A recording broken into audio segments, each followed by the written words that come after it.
Boker Mevorach les filles, j'espère que vous êtes en pleine forme. Be'ezrat Hashem, avec l'aide d'Akadosh Baruch Hu, on continue sur les Mahamarim du Ramchal, sur les Sodot, sur les secrets en fait de la Géoula pour mieux s'y préparer, pour mieux être sensibilisé, pour mieux agir et aider Akadosh Baruch Hu et contribuer par nos actions à faire venir cette Géoula Berachamim Be'ezrat Hashem. On a dit en fait que toute la création, depuis le début de la création, tout est constitué en fait de lumière, de méorotes, de sphirotes par lesquelles ces lumières passent. Et que malheureusement, à chaque fois qu'une personne du peuple d'Israël, du Ham Israël, agit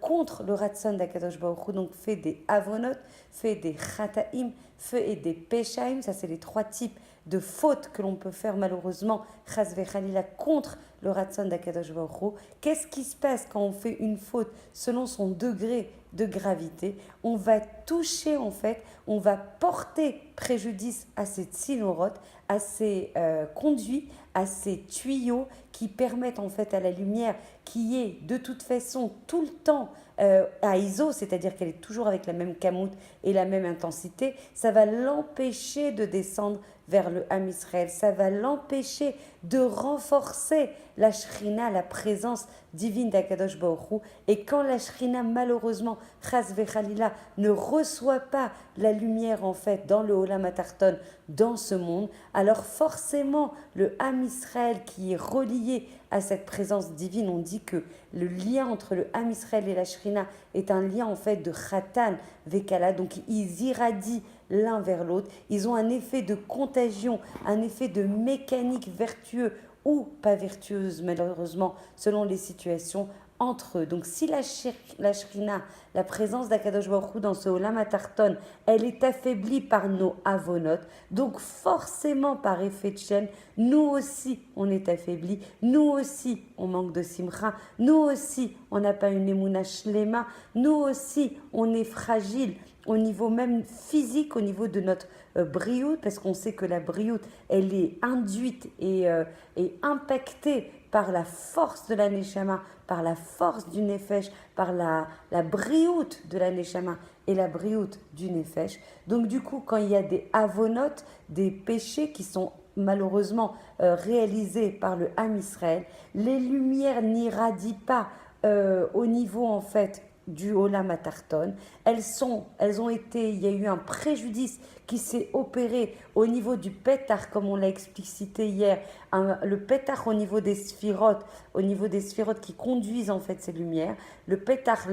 l'ouverture qui existe au niveau de cette synorote se réduit. On assiste alors à un tzimtzum, à une réduction de ce canal permettant de conduire la lumière. Et donc forcément, la quantité, l'intensité, le rythme de ces lumières qui devaient descendre Beshefa depuis la création et qui ne s'est jamais arrêtée, elle reste gnouza, elle reste protégée dans les Olam Elyonim et elle ne peut pas descendre. Donc, et on sait qu'il y a un principe général que le Ramchal nous restitue de nouveau. Si la Kedusha descend, si malheureusement on porte préjudice à ces lumières de Kedusha, de sainteté qui doivent descendre dans ce monde, forcément les forces de la Toum'a augmentent. Et ces clipotes justement, où sont emprisonnés beaucoup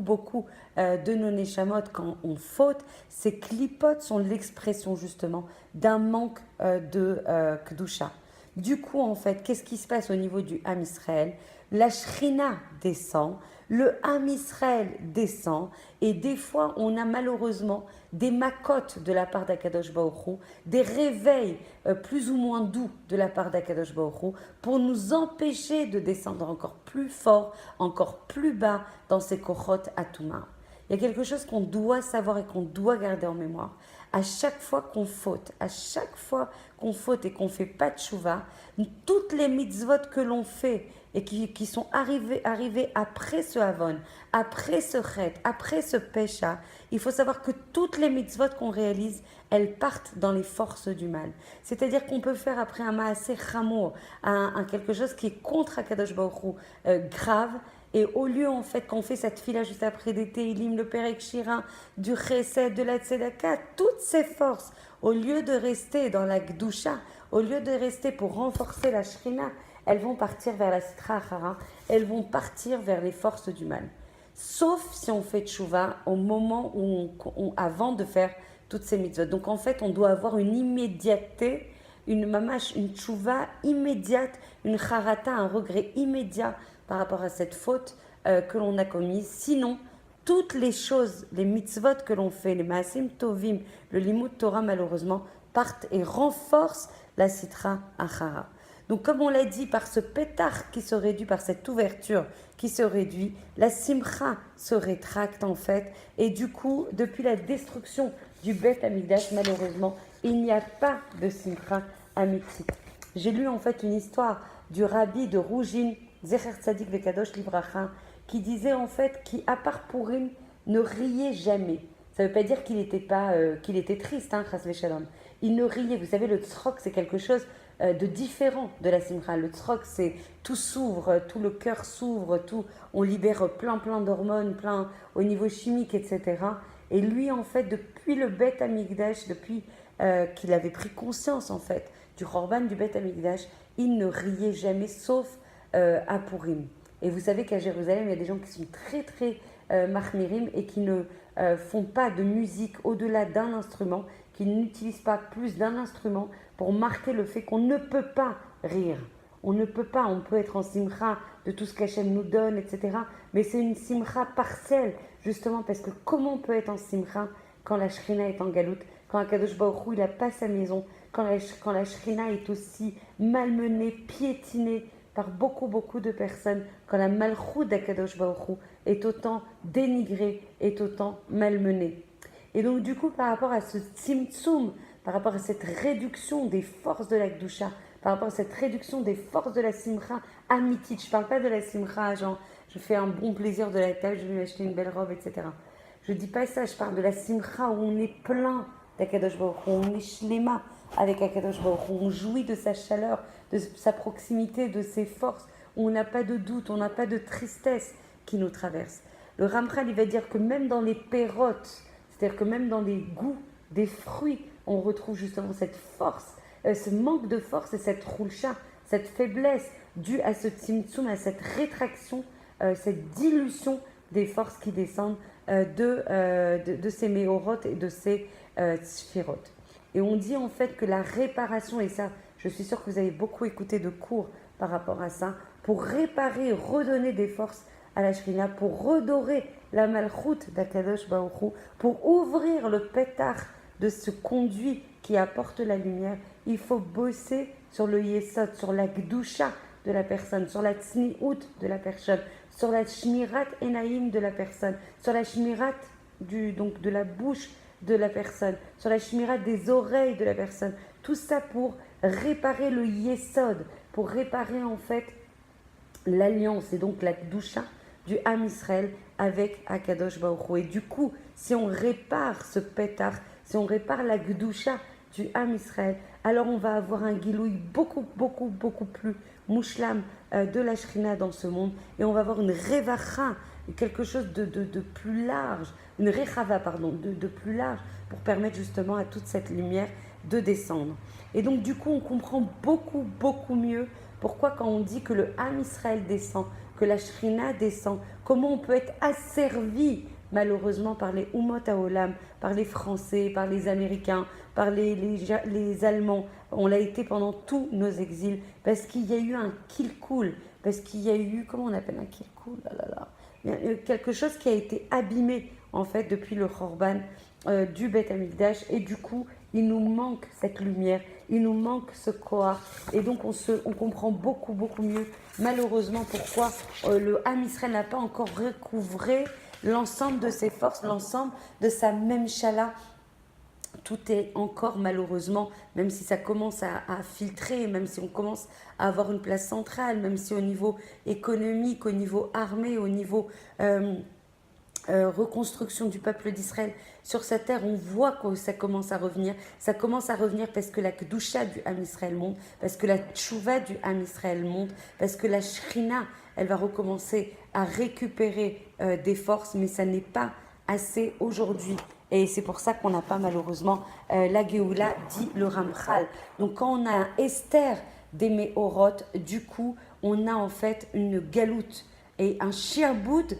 du Ham Israël par rapport au Umot HaOlam. Donc en fait, quand la Touma ne descend, la Touma ne peut descendre que si la Kedusha monte. Donc même s'il y a des opérations et des actions qui sont liées à la Touma, Chas v'Chalila, plus on augmentera la Kedusha, plus on donnera des forces à la Shrina, plus on donnera des forces au Ham Israël qui est lié main dans la main avec la Shrina, plus on pourra reprendre la direction et prendre notre tavkid qui est de donner la lumière aux nations. Et c'est comme ça qu'on arrivera à reconstruire le Beth Amikdash, par chaque petite action, par chaque pensée, par chaque achlata, par chaque décision. Alors chaque millimètre de Gdusha qu'on va augmenter chacune à notre niveau, on va dézinguer, vraiment malmener les forces du mal. On va redonner, et franchement, il faut le faire avec cette kavana. Hachem, je te donne des forces. Hachem, je nourris la présence de ta Shrina dans ce monde. Hachem,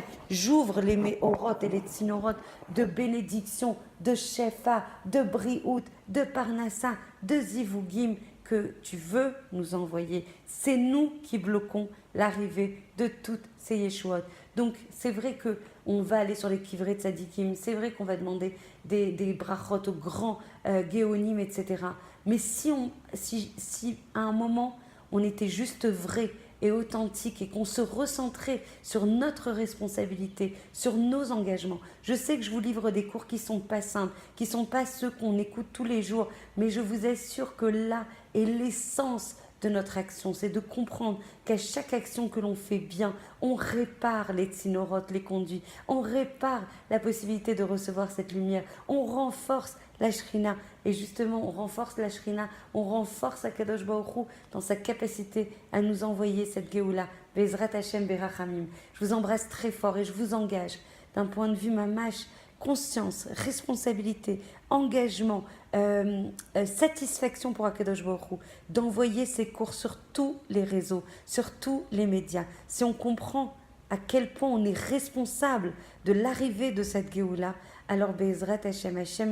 il continuera cette mélacha que l'on fait. Nous, on fait notre ishtadlout, on étudie, on met en place des actions, on avance dans la Havat Chinam, on avance dans la Gdusha, et Hashem, il continuera à nous accompagner pour arriver à cette Géoula Berachamim. Je vous embrasse très très fort et je vous souhaite une très très bonne journée remplie d'Akadosh Baruch Hu, remplie de brachot, remplie de simcha amitit. Je vous embrasse encore.